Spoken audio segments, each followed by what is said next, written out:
Bonjour à tous, bienvenue sur My Travel Project. Je te retrouve aujourd'hui pour la première vidéo que je filme en France parce que c'est bon que je suis rentrée. On est le 31 mars, donc je suis rentrée il y a presque une semaine parce que je suis arrivée jeudi dernier. Donc je suis arrivée en France jeudi dernier à genre 7h du matin et du coup je suis en isolement depuis la semaine dernière. Je suis allée me faire raboter les naseaux avec un petit test PCR ce matin pour finir mon isolement. J'attends encore le résultat. Et en fait sur les dernières semaines, toutes les vidéos que tu as vues sur ma chaîne, c'était que des vidéos soit filmées au Canada, soit qui étaient pré-filmées, parce que je voulais vraiment me laisser du temps en fait en rentrant en France, sans avoir à filmer et à me dire qu'est-ce que je vais sortir comme vidéo la semaine prochaine ou ce genre de choses. Donc voilà, j'avais un peu prévu le coup.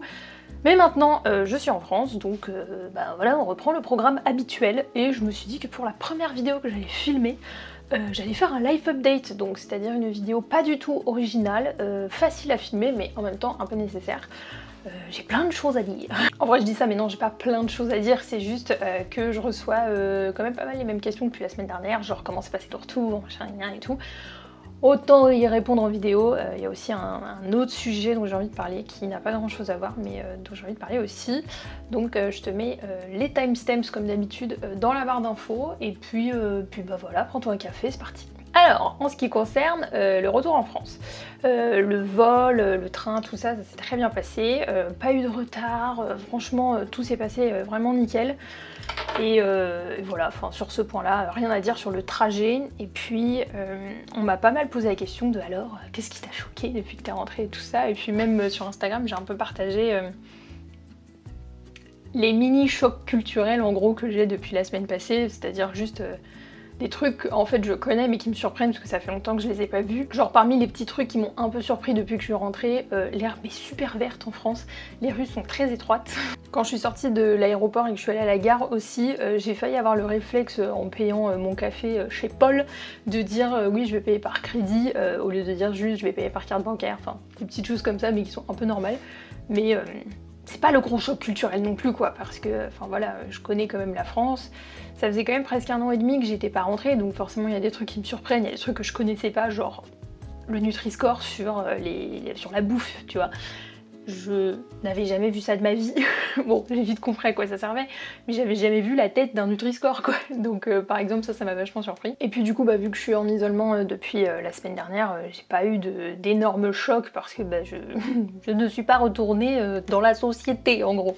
Il y a des trucs forcément que j'ai remarqué juste en attendant mon train par exemple, ce genre de choses, mais je pense que le choc culturel va peut-être arriver plus tard quand je vais pouvoir ressortir normalement, entre gros guillemets, enfin juste quand je vais pouvoir ressortir en fait. Il y a quelqu'un sur Instagram qui m'a demandé mon plus gros choc depuis que je suis rentrée. Alors c'est sûr que là pour l'instant j'ai pas beaucoup de recul, mais les gars, on n'a pas vécu la même pandémie, hein. Alors là, je le savais un peu, mais en fait je suis vachement choquée, on va utiliser les mots qui me viennent, de la manière dont les gens voient le Covid en France. En fait j'ai l'impression que les gens s'en foutent alors qu'il y a un nombre de nouveaux cas par jour qui est inimaginable.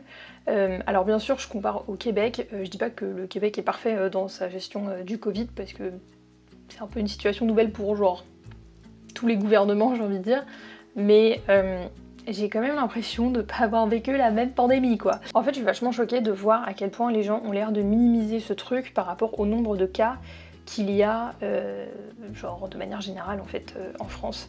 Donc ouais ça m'a un peu choquée, forcément ça me réjouit pas de ouf tu vois, mais bon on fait avec. D'ailleurs à l'heure où je parle, on est le mercredi 31 mars et du coup ce soir Macron fait des annonces. Donc à l'heure où je filme cette vidéo je sais pas encore ce qu'il en est, c'est-à-dire je sais pas encore s'il va y avoir un reconfinement national ou quoi. Je filme juste avant donc je sais pas. Donc je dirais que mon plus gros choc ça a été plus la vision de la pandémie et comment les gens se comportent par rapport à ça. Sinon on m'a aussi posé la question, et ça fait plusieurs fois qu'on me la pose alors que je pensais avoir déjà répondu, sur tout ce qui est mes projets à court terme ou et tout.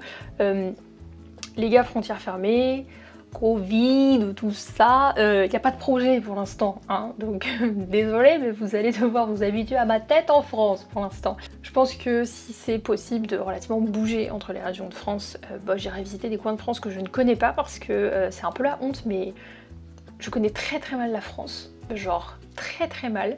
Donc ça sera peut-être l'occasion aussi de faire des vlogs plus en France pour découvrir d'autres coins. Alors même si je sais que techniquement on est autorisé à voyager en Europe, les gars, désolé, mais moi je vais pas me faire raboter le cortex cérébral tous les 4 matins pour aller un week-end à Madrid. Hein. Désolée, mais c'est mort. C'est horrible le test PCR, je m'en fous, je ne ferai pas ça. Après je dis ça peut-être que dans quelques mois, finalement j'irai me faire un test PCR parce que je déciderai de partir un week-end ou une semaine en Europe, je sais pas où. Pour l'instant, en tout cas, il n'y a rien de prévu. Voilà.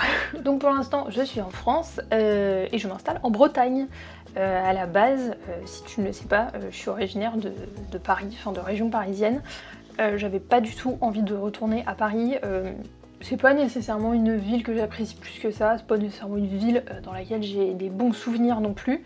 Même si j'ai toujours des potes là-bas, voilà, je me suis dit que vu que je rentrais en France, très certainement pour du moyen à long terme avec la situation actuelle, autant m'installer dans une région qui me tentait un peu plus que Paris quoi. Donc voilà, je suis en Bretagne et puis je vais bien sûr continuer à faire des vidéos sur YouTube. Il se peut qu'il y ait beaucoup plus de vlogs qui soient forcément pas nécessairement des vlogs voyage, mais plus où je te montre mon quotidien de freelance dans ma vie, voilà. On verra bien quoi, mais en ce moment, la conjoncture actuelle avec la thématique de ma chaîne, ça fait pas trop bon ménage, donc désolée, mais il va falloir être un peu indulgent sur le contenu que je vais poster quoi, voilà. Donc ça c'était un peu pour l'update, je suis rentrée en France, je sors de mon isolement et je suis en Bretagne. Il y a un autre sujet dont je voulais parler, c'est pas nécessairement très joyeux. Je mettrai des trigger warnings dans l'écran parce que je pense que c'est important de le faire.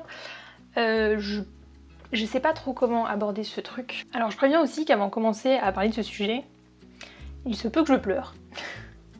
Parce que je suis une grosse pleureuse dans la vie et que même si je connais pas la personne, ça m'a vachement touchée. Alors, on va aller chercher la boîte de mouchoirs, 2 secondes. C'est bon, boîte de mouchoirs avec moi.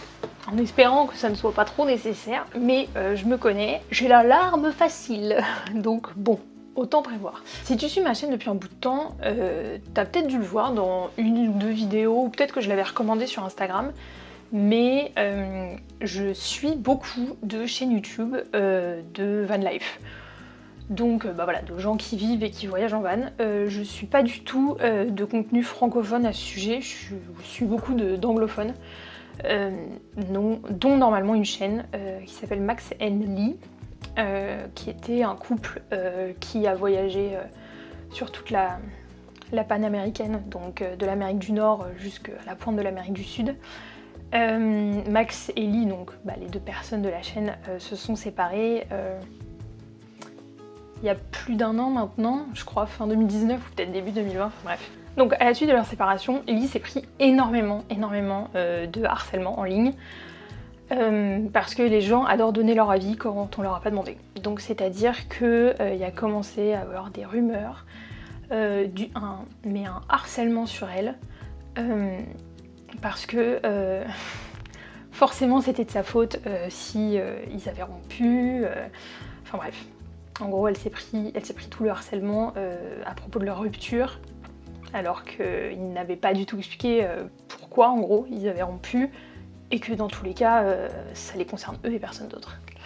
Au point où il y a un mec, un américain, qui a fait des vidéos sur eux suite à leur rupture, ce qui a amené encore plus de harcèlement contre Lee.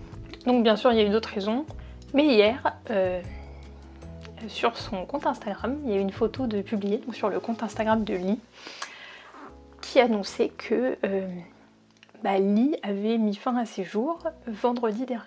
Elle avait notamment partagé le fait que elle avait fait une dépression l'année dernière et tout. Je mettrai un podcast dans la barre d'infos où elle raconte toute son histoire par rapport à sa dépression et le harcèlement qu'elle a vécu en ligne. En vrai, je me sens un peu ridicule d'être dans cet état-là parce que genre, je la connais pas et... Enfin, je la connais pas personnellement, c'est pas ma pote et voilà, mais... En fait, j'ai trouvé ça tellement horrible d'apprendre ça hier parce que... Les gens... En fait, les gens n'ont aucune humanité. Et en fait, j'ai pas envie d'en parler parce que je trouve ça hyper important que ça soit par rapport à sa santé mentale ou par rapport au harcèlement qu'elle a reçu en ligne. Genre, j'ai pas envie de faire des vidéos juste pour parler du Canada et que voyager c'est trop cool. Même si c'est la thématique de ma chaîne, bah j'ai pas envie de me limiter à ça. En fait, je trouve ça juste horrible quoi. C'est une fille qui a juste genre voulu partager sa vie et sa passion sur YouTube avec son mec, qui au bout d'un moment n'a plus été son mec, qui s'est fait traiter ensuite de tous les noms, bon par des mecs, mais j'ai envie de dire pas étonnant, hein. Moi tous les haters que j'ai sur ma chaîne, mis à part une personne, c'est des mecs, hein, donc désolée de faire des généralités, mais là pour le coup j'en fais. Mais aussi par des filles en fait, c'est-à-dire que sous certaines de leurs vidéos, j'ai vu des commentaires de filles, mais tellement dégueulasses à son égard. Genre, elle est où la sororité quoi? Enfin, je pense qu'on s'en prend déjà assez dans la gueule au quotidien, mais en plus, faut qu'il y ait des meufs qui décident d'être dans ce climat de rivalité sur des choses qu'elles ne connaissent pas. Enfin, genre, ça me dépasse quoi. Donc bref, hier, sa famille a annoncé son suicide sur son compte Instagram. Et après, bon, j'ai vu ensuite sur les réseaux sociaux que le mec qui avait fait une vidéo sur la rupture de Max and Lee, qui a amené beaucoup de cyberharcèlement en plus contre Lee, bah ce mec, ce gros lâche, a mis toutes ses vidéos en privé. Peut-être de peur de se prendre des représailles, mais mon coco, il fallait peut-être y penser avant. J'ai aucun respect pour ce genre de personnes, c'est-à-dire que tout ce qui est chaîne de gossip, de trucs de machin, désolée mais j'ai aucun respect pour ce genre de personnes, c'est le déchet d'internet. Genre, je vais pas retenir mes mots juste parce que je fais une vidéo publique, ça me dégoûte. En fait je me dis que oui bon elle a aussi fait une dépression, donc c'est sûr que le cyberharcèlement n'est pas la seule raison, mais ça représente quand même une partie de ce qui l'a fait se sentir mal quoi. Et genre en fait je pense que j'ai envie d'en parler parce que même à mon niveau entre guillemets sur YouTube, qui à l'échelle de YouTube n'est pas un haut niveau, je me tape parfois des commentaires et je me dis mais what the fuck quoi. Et donc j'imagine pas, elle à son niveau, je crois qu'ils avaient genre 450 000 abonnés, quelque chose comme ça, ce que ça a dû être quoi. En fait quand j'ai su ça hier, après j'ai vachement réfléchi par rapport à tout ce qui est cyberharcèlement. En tout cas celui qu'elle a vécu, j'estime que moi j'en ai pas vécu. En fait j'ai commencé à penser à mon cas sur internet et je me dis mais en fait je comprends quand je vois ça, pourquoi moi je ne partage rien de ma vie privée en fait. Et je sais que c'est quelque chose que j'ai jamais abordé, du coup je vais le faire maintenant, allons-y. Mais en fait si je partage rien de ma vie privée, c'est parce que j'ai pas envie de laisser la porte ouverte à des gens qui me connaissent pas pour me critiquer sur tout et n'importe quoi. Je pense notamment à une personne, une fille justement, qui pendant 1 an et demi a commenté peut-être une vidéo sur 2 que je mettais sur ma chaîne, toujours ou presque toujours, en me parlant de mon couple. Pourquoi tu montres pas, c'est dégueulasse que tu montres pas, que en gros je l'utilisais, que j'ai tout eu. En fait moi maintenant je comprends pourquoi je montre pas ma famille, pourquoi je montre pas mon copain, pourquoi en fait genre juste je ne partage pas ma vie privée quand je vois que déjà pendant 1 an et demi je me suis tapé cette personne qui commentait une vidéo sur 2 à propos de ça. Quand je vois aussi le nombre de commentaires que j'ai pu supprimer et le nombre d'utilisateurs que j'ai pu masquer, à chaque fois des mecs qui postaient des commentaires sexistes à souhait, en faisant du mansplaining et tout ça, à mon niveau, je me dis mais qu'est-ce que ça a dû être pour elle quoi. Je vais donner 2 exemples pour illustrer, histoire que l'on comprenne. Cet été, il y a un mec par exemple dans mes DM que j'ai repris parce que commentaire sexiste et que avec moi ça passe pas, désolée. Et quand je l'ai repris et que en fait je lui ai montré qu'il était sexiste et que en fait c'est un peu comme si je l'avais pris en flagrant délit, le mec, le seul truc qu'il a trouvé à me répondre, à part que j'étais une féminazie, c'était non mais de toute façon toi je te touche pas avec un bâton. Vous prêchez pas pour votre paroisse, hein, mais bref. Le deuxième exemple aussi, c'est que, encore une fois, à mon niveau sur YouTube, on a déjà retrouvé mon numéro de téléphone. Voilà. Donc, en fait, ça m'a vénère. Honnêtement, d'apprendre... Enfin, évidemment, j'étais triste, mais d'apprendre ce qui lui était arrivé, ça m'a vénère. Parce que personne ne devrait avoir à en arriver là. Et que, enfin, pour moi, Internet, c'est pas censé être ça, quoi. Enfin, en fait, YouTube, Instagram, tout ça, c'est censé être du partage, c'est censé être, alors dans mon cas, genre envie de poster des vidéos qui donnent envie de voyager, des vidéos informatives, c'est donner envie, voilà, qu'on parle de voyage, de poster des stories de rabotage de nez test PCR sur Instagram, enfin c'est censé être cool quoi. C'est pas censé être un endroit où les gens vont te juger parce que toi t'as osé montrer ta tête dans une vidéo en fait. Et qu'on ne sorte pas la bullshit de ouais mais t'as décidé de t'exposer sur internet donc en gros t'as signé pour ça. Non. Non, je pense que Lee dans son cas, si elle avait su tout le harcèlement en ligne qu'elle allait se taper en annonçant sa rupture, vous pensiez qu'elle l'aurait fait? Je pense pas. Si elle savait que ça allait la mener à ce qu'elle a fait, vous pensiez qu'elle l'aurait fait? Je pense pas non plus. Et moi je suis désolée, mais je vais pas en fait commencer à m'auto-censurer et à ne pas répondre à des commentaires juste parce qu'il y a 3 gros lâches qui se cachent derrière un écran. Et c'est ça aussi, c'est qu'on dit souvent oui non mais faut ignorer les haters et tout ça. Bah ouais mais elle a son niveau en fait, c'est impossible à ignorer quoi. Donc enfin je sais pas pourquoi j'en parle mais en fait j'avais besoin d'en parler parce que je trouve que malheureusement c'est un très bon exemple de notre société et de à quel point les gens se donnent des pouvoirs qu'ils n'ont pas. C'est-à-dire le pouvoir de juger et de détruire la vie de quelqu'un en fait. Je pense que la majorité des gens qui regardent ma vidéo, en tout cas je l'espère, ne seront pas concernés parce qu'ils ne postent pas des commentaires dégueulasses sur internet, mais faites attention à ce que vous postez sur internet. C'est pas anodin en fait. Vous vous rendez peut-être pas compte que derrière la caméra il y a quelqu'un, mais la personne qui filme, elle se rend compte qu'il y a quelqu'un derrière le commentaire. Donc voilà. Et je parle pas dans mon cas en l'occurrence parce que j'estime que malgré quelques commentaires que j'ai pu recevoir, je suis quand même assez chanceuse de ce point de vue-là. Mais c'est pas parce que ça m'est pas arrivé que je dois pas en parler non plus, je pense que c'est important. Et si vous connaissez quelqu'un dans votre entourage qui va pas très bien, bah parlez-lui quoi. Prenez des nouvelles, genre demandez-lui comment il ou elle va. C'est pas grand chose et ça peut changer beaucoup de choses quoi. Je sais pas si c'était ma place d'en parler mais j'avais besoin d'en parler et c'est pas parce que j'expose pas ma vie privée sur internet que je ne peux pas juste mettre en garde certaines personnes par rapport à ça. En tout cas j'espère que je l'ai faite de la bonne manière et puis n'hésitez pas à parler avec moi dans les commentaires, c'est toujours cool d'avoir des commentaires même si c'est sur un sujet pas très joyeux.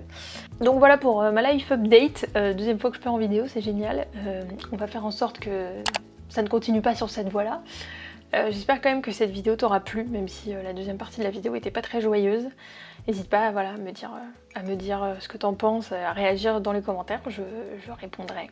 Et puis n'hésite pas aussi à me dire ce que tu veux voir comme vidéo en France, t'as peut-être déjà des idées, parce que bon, ça fait 1 an et demi que j'ai pas mis les pieds en France, hein, donc j'ai quelques idées, mais peut-être qu'il y a des choses auxquelles j'ai pas pensé. En tout cas, j'espère que ça t'aura plu, et nous on se retrouve bientôt dans une prochaine vidéo. Ciao!